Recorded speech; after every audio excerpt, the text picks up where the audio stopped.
Apa kabar sobat semuanya? Salam sehat selalu. Jumpa lagi dengan saya Julia. Kali ini saya ingin kembali berbagi informasi mengenai isolasi mandiri di rumah. Di video terdahulu saya sempat bercerita tentang obat-obatan, vitamin dan herbal apa saja yang saya konsumsi selama masa proses penyembuhan. Di video yang saat ini saya ingin berbagi pengalaman dan tips apa yang sebaiknya dilakukan dan dihindari selama masa isolasi mandiri di rumah.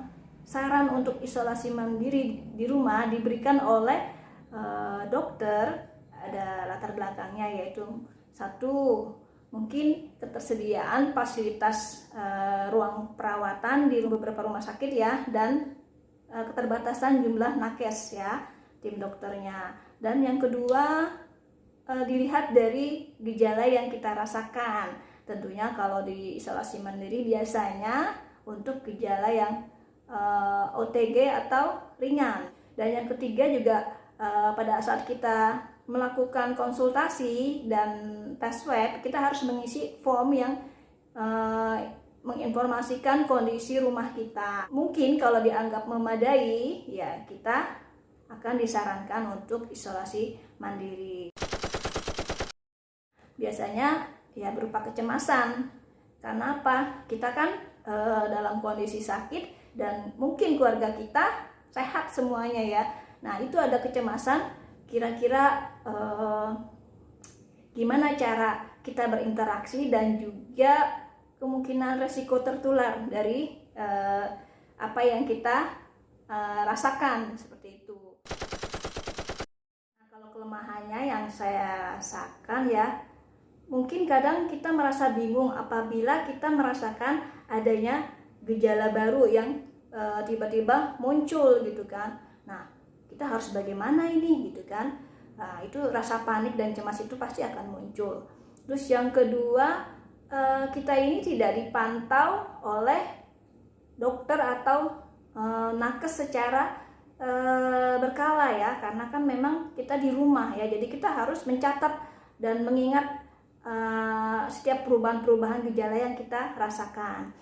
Terus yang ketiga, tidak adanya pemeriksaan secara menyeluruh, misalnya harus ada pemeriksaan ini itu lab dan segala macam ya, itu kan hanya di awal aja. Nah, kalau di rumah tidak ada seperti itu, jadi kita kan jadi agak was-was, aduh kira-kira gimana ya gitu ya. Nah, yang keempat ini nih yang paling penting, biaya. Nah, bagi yang isolasi mandiri otomatis biaya ditanggung oleh pasien, seperti itu. Nah, beda dengan kalau kita dirujuk ke rumah sakit.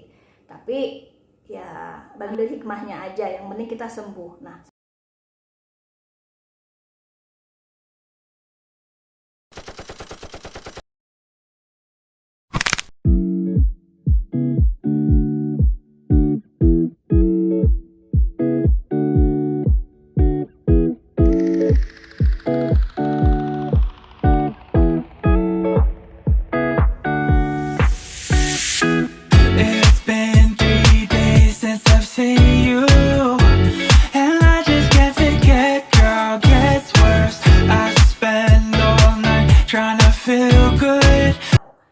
apabila kita sudah melewati proses penyembuhan selama 10 atau 14 hari, lalu kita sudah tidak lagi merasakan gejala-gejala COVID, disitulah kita dinyatakan sembuh dan dianggap tidak menularkan lagi kepada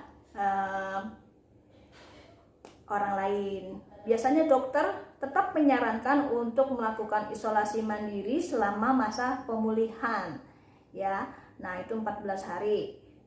Kenapa ya? Karena bisa jadi masih terdapat keluhan-keluhan pasca dinyatakan sembuh. Nah, contohnya saya nih, mengerjakan sesuatu yang sepele aja kadang masih kok gampang capek ya, padahal dulu-dulu nggak seperti ini. Nah, itu yang saya rasakan. Terus juga mungkin bagi sebagian orang masih kesulitan untuk bisa tidur nyenyak. Dan gejala berikutnya yaitu mungkin lambung ya. Kadang lambung terasa perut kita terasa kembung seperti itu ya. Terus rasa cemas ya, rasa cemas. Kadang kita tuh kan kita udah merasa sehat nih, terus tiba-tiba kita ngerasa, loh ini kok aku begini ya, terus gini ya. Nah kadang kan kita jadi panik lagi, kira-kira kita udah sembuh apa belum sih. Nah itu ada baiknya kita langsung telepon dokter yang memantau kita agar kita mendapatkan informasi yang lebih jelas gitu. Sebenarnya kunci untuk sembuh itu adalah satu, doa ya.